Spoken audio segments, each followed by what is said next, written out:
Hello, welcome to Betting Expert. In this video, I'm going to explain how to go about winning an online multi-table tournament when it comes to poker. Now, I do have experience of doing so. A couple of weeks ago, I took down a $33 bounty builder tournament on Pokerstars. So it's similar tournament to this. I'm going to show you the structure here. Now, if you are a complete beginner, I am going to spend a little bit of time just going over what the structure of this tournament is, how online multi-table tournaments work. If you're a little bit more advanced and want to get straight into how I won, then I'll post a link below with some timestamps so you can skip ahead to my hand-by-hand analysis of the tournament. But just for those beginners, for the people that don't quite know what these tournaments are all about, then let me just tell you, MTTs are a great way to build your bankroll and win quite a lot of money just from a small buy-in. So from this tournament, for instance, that I entered, that I won, I entered in for $33 and ended up cashing over 700. Now, how it works with bounty builders as well is a little bit different to a freeze-out tournament or a rebuy. Basically, you pay your amount, so in this case, $33. $3 of those dollars go straight to Pokerstars as the rake or the fee for the tournament, and then the remaining 30 is split into two, with 15 going into the prize pool that every player can win, and also then the other 15 going into a bounty on each player's head. Now, if you eliminate a player, then you'll win 50% of their bounty, and your bounty itself will increase so that other players can also win more if they knock you out later in the tournament. Now, that does adjust people's play in these kind of tournaments because they can actually win money from just eliminating players rather than so much getting into the top cash payout zones. So that does affect the play a little bit in these tournaments. But ultimately, the goal is still the same as any other poker tournament. You're here to win all the chips. And in this case, I did actually late register into the event. A word of warning about doing that, it's probably best not to. You will give yourself a disadvantage going into it if you do late register. So maybe that's one piece of advice from what I did in this tournament that you shouldn't follow.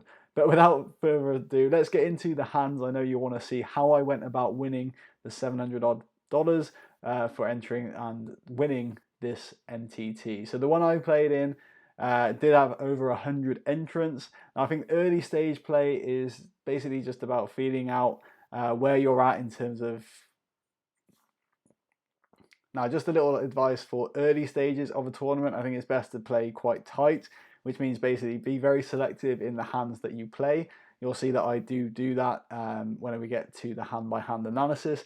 Later stages, you can then be a little bit more aggressive and try and take down those bounties if you're in those kind of tournaments, or just try and chip up. But we'll get to those kind of theories later on. Now, just to introduce how a multi-table tournament works, I mean, there are different varieties on Pokerstars. Of course, there's different games of poker you can play as well. I'm going to be focusing on No Limit Hold'em. That is the most popular game out there. We might be able to produce videos on Pot Limit Omaha or No Limit High Low or Mix Horse or 8 Game, whatever you want down the line. Just drop us a comment if you want more kind of videos on poker in future. I feel like this is a good example of how to win a No Limit Hold'em MTT. So let's get into it, the hand analysis. I know you want to see how I did. So starting off, just going to replay basically all of the hands that I did. As I said before, if you're starting off, when you late register into a tournament, you already put yourself at a disadvantage. This is the first hand that I played. I know I've given it away in terms of who wins the tournament, but you'll see I've put myself at a disadvantage already. If you actually look at the amount of big blinds that I only have 20 big blinds to start with, which is not an ideal spot to be in, but let's see how we do. So the first few hands, I mean, they kind of speak for themselves. They're pretty straightforward folds. Another actually interesting and important point as well, by the way, if you're looking at strategy when it comes to poker, is to think about your position on the table, not just the cards that you get dealt. Cards are probably the most important thing, but the position that you're in as well can enable you to steal. If you're on the dealer button, as I was there, then that gives you a bit of an edge over players. But we'll get to that later on in the tournament. So this is the first hand I played. It was pocket threes. We just go ahead. The blinds are pretty high compared to my starting stack. So with these kind of hands, when you see this kind of raise from early position as well, it might be a good idea just to get out of the way, just to fold. I mean, I'm only fewer than 20 big blinds. This is a bit of a mistake, I'll be honest. Do see a raise from behind me as well. So I'm thinking, okay, I need to get out of the way of this, especially when this original raiser does actually raise. So I just fold, and that 3-better does, well, the 4-better there takes down the pot. So let's just skip ahead a few more hands to a hand that I actually wanted to play, which was Ace King suited. Of course, one of the top 5 ranking hands in poker. If you don't know the poker hand rankings, by the way, it's a pretty good idea to get, to swat up and learn what the hands, which hands beat which other hands. But anyway, Ace King, I can tell you, is a pretty decent hand, especially when it's the same suit. Now I'm in the big blind here. I see a raise under the gun, which, yeah, the very first position to raise. Get a call from middle position as well. And when it folds round to me, like I say, I put myself in a pretty tricky spot. I don't have a lot of chips to play with. I can't really be making moves, or ideally I don't really want to call much. Not this shallow anyway, so I go all in. Kind of want to call. I'm not too bothered about getting a call here because Ace King is so strong. I do get a call, and on the flop we see an ace. So this, I mean, I'm pretty settled here with a decent hand. Now, if you are playing on Pokerstars, by the way, you go all in, you will see the opponent's cards, just this replayer, you can't see it now. Turn is a 5 of spades, which is pretty decent for my hand as well, potential flush opportunities, and I've still got a pretty good feeling that I'll be ahead when that ace hits. I do indeed make the nuts on the river, the ace flush hits. I show that, and the guy had Queen 9 of hearts. So really, as I said before, on Pokerstars, I saw these hands. I saw his hands when I went all in. I saw his hand, sorry. So seeing that flush draw, so one more heart, I would have been eliminated. But I wasn't eliminated. I doubled up in that hand, so happy days. Now the very next hand as well, so you'll see that that guy that put me all in, he's now down to only a couple of big blinds, really, 4.5. So he goes all in. Now this could potentially be a good opportunity to try and steal that bounty. As I mentioned before, I could have won a $7.50 bounty from knocking him out. However, when the guy on the dealer button raises, when I've got pocket sevens, it's not really worth playing, so I just fold, get out of the way, and it turned out to be a pretty good decision, because as you'll see, the guy who did make the raise, bit of a dodgy raise with King 6 offsuit, but he does make the straight, and the guy calls him with a worse straight. So he's made a pretty decent amount, and the guy that I originally doubled me up gets knocked out. Moving on. Now this hand looks quite nice, looks quite pretty, also in decent position as well. I'm one away from the button, so I'm in the cutoff here. I do make the raise to 681, very specific bet sizing on that raise. It's because look at the big blind, this guy is on 381 chips remaining in the big blind. So basically I was trying to put him all in and try and win that bounty, hoping the dealer button, or yeah, the guy on the dealer would fold. He doesn't, he calls. I do hit my king, so speculatively think that I could possibly bet here, get the guy on the button to fold, and then I could be heads up with the guy in the big blind for the bounty. So I do make the bet. However, I get a call. So as soon as I get that call, I'm thinking, okay, probably best to be done with this hand. He's probably got an ace or a better, I could even have a better king or something better than what I have there. He does make that bet. I choose to give it up, and I was right. He did have the flush draw, and he knocks out a guy and wins the bounty. Now a couple more hands ahead, and then we go to an interesting hand here. Now I did see, I was kind of watching the games a little bit, and this guy Incognito was raising quite a lot from on the just around in position, basically, if he had the chance to.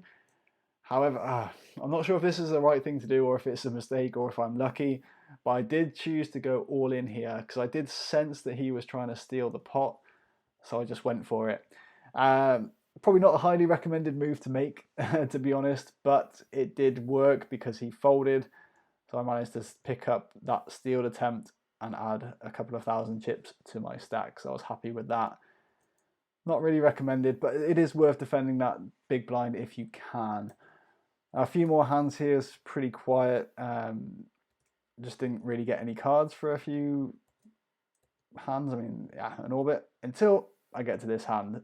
So here, I was patiently waiting for a decent hand to come up, and as you'll see, blinds are already going up pretty high as well. So I've only got 10, 11 big blinds behind.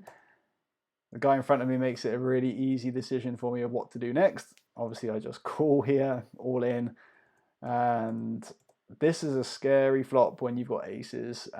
Any king beats you. Here, Jack is not too bad. 10's not too bad either. It turns out the guy had nines, so I was lucky there. He could have easily had ace, king, king, queen, even, yeah, something else like that. Any king would have beaten me, but I was pretty safe with the aces, and there we go. Got that nice double up again. Next playable hand, we're here under the gun, so that's the first position to act after the big blind. Put in a min raise and take it down. Pretty boring hand, but those are the kind of pots you want to try and build up as well if you're trying to build your stack. A7 in the big blind, defend it. So the guy here, Syphosis, I know he's a pretty decent player, so he does put in that raise, and I just try and defend. Check here. I could have maybe bet to represent something, but it's just not really worth it at this stage of the tournament, so I just let him have it and fold there. Straight away the hand after in the small blind, I've got king queen suited.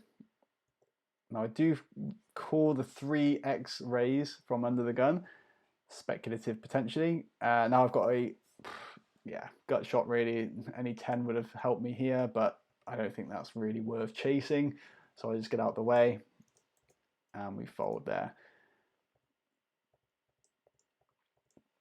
Next playable hand is ace 10, which I do min raise, get a call from the big blind. He checks, so from that check I'm pretty sure he doesn't have a king or a queen. Of course he could be slow rolling me, but yeah, I could have maybe put in a bet there. Now I picked up a flush draw on the turn, I check again, make the flush, he checks. Now really I don't see any reason why I wouldn't bet here, although I did check. So I mean, when you've got that made hand as well, pretty underrepresented. I should have just gone for it, but anyway, he had a 7 high flush, I had a 10 high flush. Oh, king, queen, 10, so I win with that one, but not the greatest play at that, to be honest. Next playable hand, ace king. Again, I do raise it up, get a call from the big stack in the big blind. So this is where, obviously the hand strength that you have is kind of important, because you want to have a good chance at winning the pot, but you also don't want to put yourself at risk against bigger stacks too often, because they can afford to play with any two, and you don't want to be knocked out just chasing an ace or a king. So here I play it very slowly. I don't try and continuation bet or anything like that, especially against the big stack. He can call with pretty much anything, and it looks kind of like a wet board for someone who is in the big blind and is going to call pretty much anything. So he bets and I just let it go. Not worth chasing when there are other players on the table who have a lot fewer chips than I do, which I can then take their bounties. So happy to give up that ace king, sort of. I mean, ace king's a nice hand, but in that spot I was happy to let go. Now next playable hand I get is king queen offsuit in a small blind. Now here I feel like it is just a benefit just to go all in, because this guy could call with, I mean, he's not, all right, let me go back. It's not likely that he has a callable hand in that spot. Big blind has to put in that big blind no matter what, so they could have any two cards. King queen is well above that range of any two, so it's well worth putting all the chips in there. Even if he did pick up a decent hand and called, I would still have 4,000 chips behind, so I'd still be in the tournament. So I feel like it's worth chasing that bounty, going for it with the king queen. He folds, so I don't pick up any chips here. Now this one, hand straight after. What I talked about stealing attempts, that's what I've done in this one. So this hand I've just gone all in, because again I do cover the small blind and the big blind. I've got more chips than them. They need a decent hand to call me here. It is worth me doing this. I feel like it's a profitable move, and even if they do call, say with an ace king or ace queen, I've still got some equity in the pot. I could still suck out and win with the 10-2. But they fold. and we take that down. Now here, ace 5, I let go. It's not worth getting married to weaker aces. This is still relatively early on in the tournament. We're getting kind of more towards the middle stages now. It's not worth the risk, so I just let that go. Same. Sorry, let me go back. So similar story here with the ace 9. I'm not getting too married to it unless something like this happens. So it folds around all the way to the small blind. Now he knows that it's going to take a decent hand for me to call. So I, knowing this, I'm quite happy calling off with ace 9 here, because he can basically have any two. So I do make the call. So let's see what happens. So 3, 4, 4, not ideal. Ace on the turn is a big help. If he had something like king, queen, kings even, we're obviously ahead. He did show jack 9. So that's what I was saying about it. It's kind of good to put the pressure on people. Like I did the hand before with the 10 deuce on the button. It is good to go and just try and put all those chips in to put the pressure on the people in the blinds. That's what this guy was doing, and he did have a bit of equity against me as well. He could have easily hit a jack. Fortunately enough for me, I hit my ace and doubled up again. So now up to 32,000 and pretty comfortable actually in mid-pack kind of thing, kind of range. So it's not worth doing anything too silly at this point. With the ace 4 though, I do feel like it's worth a min raise. I remember doing this. I had a plan in place that if the guy next to me on the button goes all in, or if the big blind goes all in, I'm going to fold. If the guy in the small blind, Frankie raise, if he shoves all in, I'm definitely going to call. He goes all in, I make the call, hit my 4, and he had a 6, so I did get lucky there. But I did have a plan in place. I was definitely going to call no matter what if he went it all in, and the other two I was going to fold. That was the plan when I made that min raise. I did get lucky in that hand, and I won a bounty as well. That was nice. Now big blind, I just had to let go because it's 3-4 offsuit against a much bigger stack, so it's not really worth doing much there. Then we go on to, okay, that makes sense. Yeah, I was just trying to remember what I did in this spot. It's not really worth doing a min raise. I would be calling off any, I'd be putting myself in a position where I need to call off against an all in, so I just go and put it all in now. Those guys in the big blind and the small blind, then put pressure on them. They have to have a decent hand if they're going to call, which they don't. So nice steal of the blinds there. Okay, now this hand, again, against a big stack, I should probably be folding. Just move on. There could be a much better spot later on in the tournament. I do choose to call. And see a gut shot to the straight as well. Check, bet, and fold. Yeah. I mean, there's not really worth putting any more chips in than I needed to there. No point, so just move on. Not really worth chasing. Then we move on to the next hand where I'm in the button, or on the dealer button. Probably the most, not probably, it is the strongest position on the poker table because you have position on people. Again, I choose to just go all in, get a call from the big blind. So now I'm expecting him to have at least an ace, if not a pocket pair of sorts. I hit my king. That's very nice. And he did have queens. So I did get lucky there. He had obviously a much better hand. But I did have around 25-30% equity. Actually 31.5 to be precise. But yeah, for me, I was just making a steal attempt here, trying to, again, put pressure on these stacks. They might have called with a weaker king, potentially, but I just got lucky in that one. So I took another bounty, happy days. The key, as you can see here, I think the key with making this play with the king-queen is that I'm not all in myself, the other guy is. So even though I only have 30% chance, I can't lose 100% of my stack, which the guy with the queen's done. It's just a cooler that happens sometimes.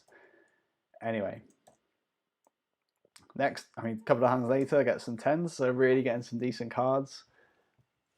in this tournament, which always helps, especially when you flop top set as well. So I've got 3 of a kind with the 10s. It's a really strong hand.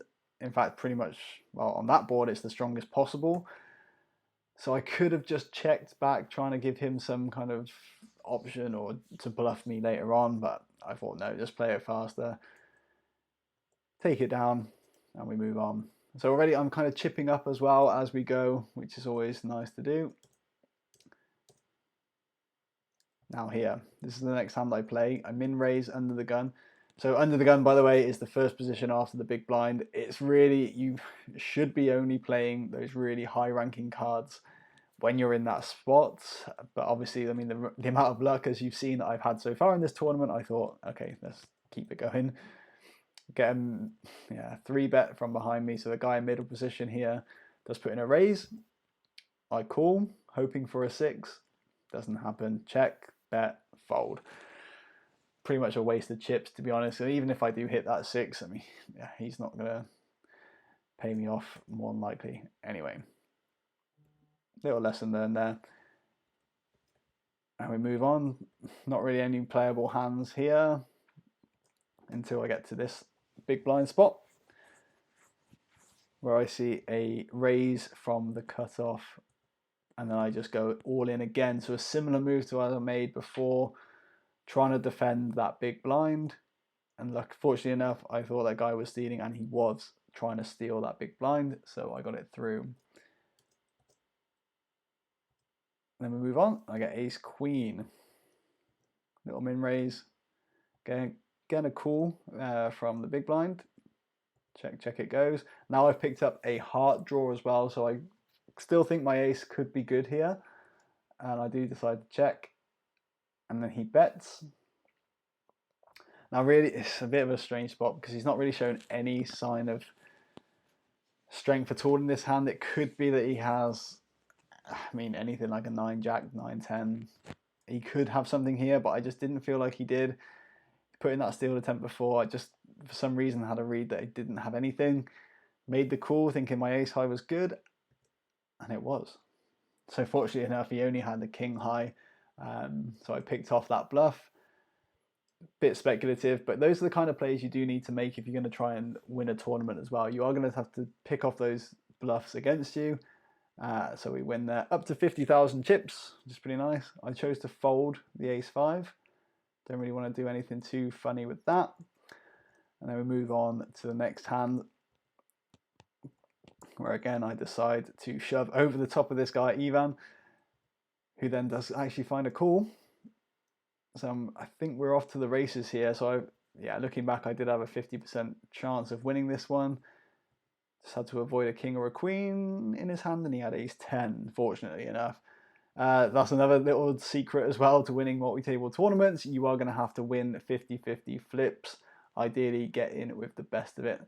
But yeah, I was just lucky there. But again, if I did lose that flip, the coin flip, then I would have actually just still have been in the tournament and still had 17,000. So, or 18,000 nearly. So I feel like that was worth doing. Again, I got lucky and won. But I would have been fine with doing that play if I lost as well. So now we're looking pretty good. We've got over 80,000, and we pick up jacks in the small blind. Now here I think we're down actually to the final 2 tables as well. So players are trying to get into the final table because that's where the more the money is. I choose to just pot size bet instead of just shoving every time. I try and make it look like he might be able to try and steal back, but he didn't. He just folds the guy that raised. And we keep going through. So yeah, I mean, I could be showing you the other hands that have knocked people out, but I just wanted to show you my hand-by-hand experience. I think one key to success, at least for me in this tournament, was just to be patient. So not actually playing every single hand. You don't need to do that. So here, like the King Jack, just fold it. And ace-3, a fold as well. It's not worth getting involved with those kind of mediocre, well, middle ranking hands. I just wanted to get out of there, trying to chip up as well, or trying to step up the ladders. And now this is actually onto the final table. So really, I mean, we've not done a lot, and we've just had some of our hands win. I think the main thing is that we've not played every single hand, and we've just been patient, and we've got lucky when we needed to. We've also put pressure on the big blinds and the small blinds, and also not be afraid of taking on people that are possibly stealing against you. Anyway, we've made it to the final table already, which is pretty decent. So as you can see on the payouts, there's a minimum cash of $58. I think I'd already accumulated that through the bounties already. So it's already a very profitable run in this tournament. Again, the key was just being patient. I chose to just fold that A7. I just wanted to show you what happens in this one. I'm just coming, yeah, it's quite a good player as well. Anyway, we move on. Not a lot happened on that final table to begin with. Okay, so a player's been eliminated. I think, yeah, he's already all in, so not really worth showing. As is the guy there as well. So as you see, I folded hands like King 10, Jack 10, Queen Jack, just flat out folded them, not really wanting to get involved too much with middle ranking hands. I was trying to be patient down to the final 5 now. So we've already locked up $139 in just the tournament cash, again, without doing a great deal, to be honest. I thought I should show you this hand, because I go and shove all in. Again, maybe not the best play, but it was a kind of a speculative effort. Again, thinking that those guys in the dealer position were trying to steal the blinds, as I've been saying is a pretty good strategy. Thankfully he was. If he called, I think it's 7-4, it's not, it's one of the worst hands you can get, but there are potential that it could get lucky. I take that luck factor out by just going all in and take the down, which is good. Again, folding these hands. Now, when it comes to 5-handed, I feel like if you've got a pocket pair or better than, well, not better, if you've got a pocket pair or ace king, ace queen, they're the hands you can kind of go all in with, which I do. And then this guy goes all in over the top. Well, enough to cover the guy in the big blind. So then I'm on sweating. Does he have a king? Does he have a queen? No, he had ace 9. So again, 50-50 chance there, but I was 54% favourite to win. So now I'm in a position where I can potentially start making more moves again. We were the short stack on the final table, but now I've been able to chip up, and that double up obviously really helps me. Now here from the cutoff, pocket 3s. I said a pocket pair might be worth going all in with, but I just fold. Play it safe. It's not worth risking it at this stage. Again, ace 9. After seeing that min raise, there's a case that could be made for going all in here, trying to take on that steal. But this guy, the one in the cutoff, or yeah, the one behind me, had been pretty tight and been playing pretty well. So I just didn't feel like ace 9 would have been good enough in this spot. Probably was, but I just decided to fold there and wait for a better spot where I'll be more confident. And then in the big blind with King Jack, it's probably best I get out of the way in this one, because the guy on the button's gone all in, small blind's gone all in, and I've also got an under the gun raise. And here, just to see what happens, would I have won? No. Ace 10 against ace jack, and the ace jack wins. So I'd have been absolutely dominated in that one. But anyway, we move on. Pocket 5s, I didn't feel like they were worth playing either, so I just got out of the way. Same with the pocket 6s as well. Maybe a little bit tight, but I was happy with enough to fold it. And now I feel like I've got another steal attempt coming here. Yep. And I pick it off, luckily.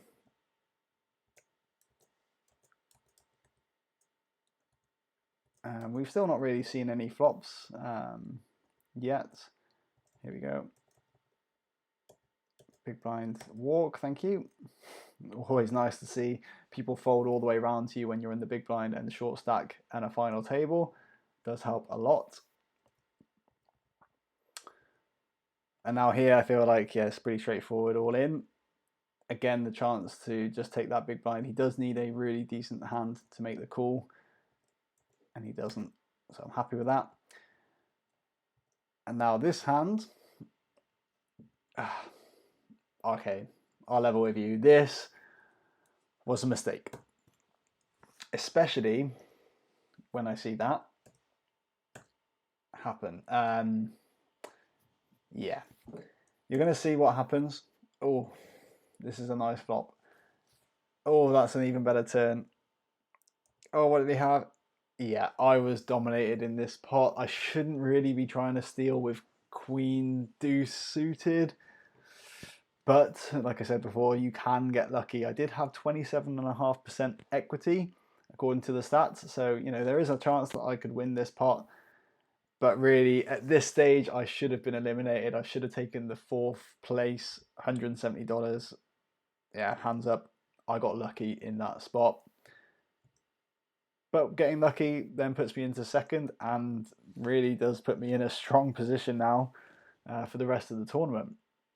So that was my one, I feel like the one really lucky outcome in this tournament. Let's see what happens here.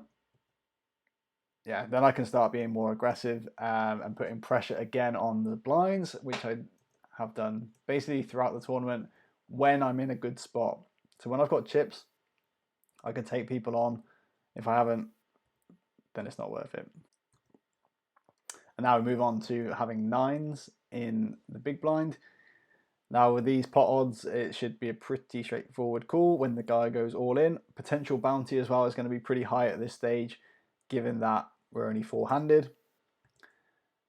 And I do get a runner flush, but he only had ace-8. So I was actually ahead. I had a 70% chance pre-flop of winning. He did need an ace, pretty much only an ace to beat me. So I was very happy with that.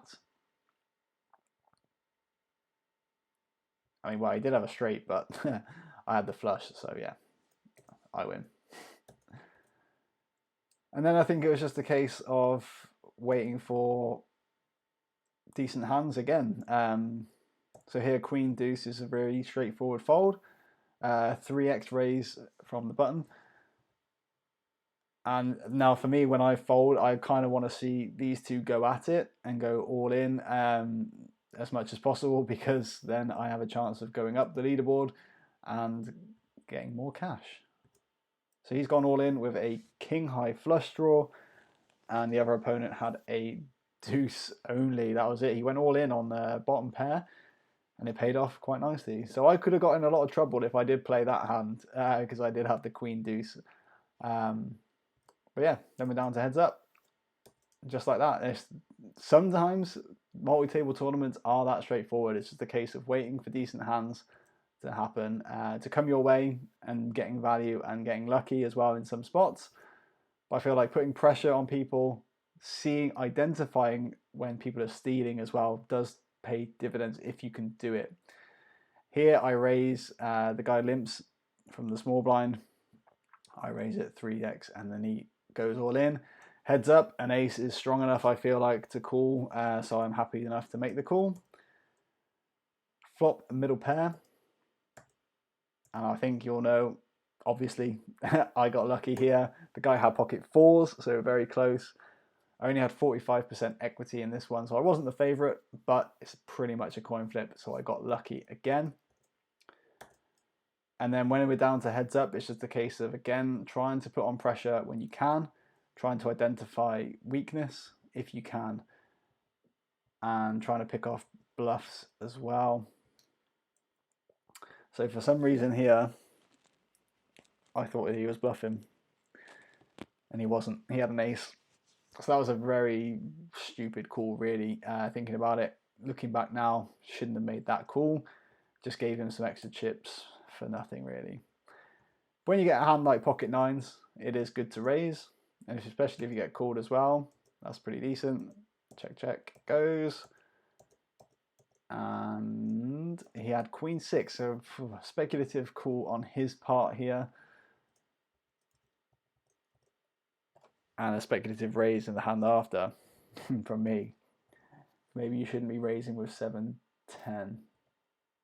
But it's fine to walk away with that. I'm still chip leader by at least 100,000 chips. So I can kind of be a bit more patient, just wait for some nice spots. Raise 3x, he folds. Again, he folds, which is good. So I feel like he might be waiting for decent hands as well. Let's see this one. He raises, I call. Flop 2 pair. Now here I'm hoping that he just has a king and that he wants to go for it. Yeah. Now I'm hoping that he had the flush, because if I do bet and he calls, we win with the full house. But I'm guessing he had maybe a queen in this one. Obviously the full house for me makes it a pretty straightforward pot to win. Next hand of notes, I raise with the suited queen, get middle pair, just check it behind, bet with my 3 of a kind, and he folds. Jack 6, I get bottom pair on this board. Sometimes it is worth calling here just because you can hit 6 or a jack, and he could obviously have just overcards. He could just have 10 jack, he could have queen king, he could have lots of overcards here. So I decide to call and fold. So either he had a heart or a queen, so yeah, he just got the better hand in that one. Not much to say about that. Or these, or maybe this hand is a decent one to look at. I raise, he calls, he checks. Maybe here I could actually put in a bet thinking about it, but it's not essential. And then just fold the river. Yeah, it's pretty straightforward. Heads up so far. Obviously I got lucky with one hand, the ace-5 against his 4s. But now I see a little bit of weakness. I feel like I can 3-bet, and he does call, and I've got now the flush draw, of which I shove. So it's going to take him a lot. Well, yeah, he's going to need a really good hand here to make a call, which he does not. And he folds, and I pick up another pot. So I was happy with picking up that one, uncontested on the flop. Very good for us. And then we just move on. Just basically waiting for a decent spot now, because he only has, what, 20 big blinds left. He raises, I go all in, he calls. So now I'm thinking, he's probably got an ace, you would have thought. But I flop my king, so that's a pretty good spot to be in. And he shows Jack 10. And that was it. That was the last hand of the tournament. There was 107 people, I believe, entered in. I won $324 from the regular prize pool and over 400 from bounties, because I do get to keep my own bounty as well as taking the players that I knocked out. So yeah, I guess the keys here are to, first of all, be patient. That's the number one, I think. Don't play every single hand. Step 2, get lucky. That's probably another good one. And yeah, play position, and obviously, yeah, don't go for broke every single hand. Another tip, is to take on those players that have got the bounties if you're playing those kind of tournaments. Players with lower chip stacks and maybe easier targets to attack.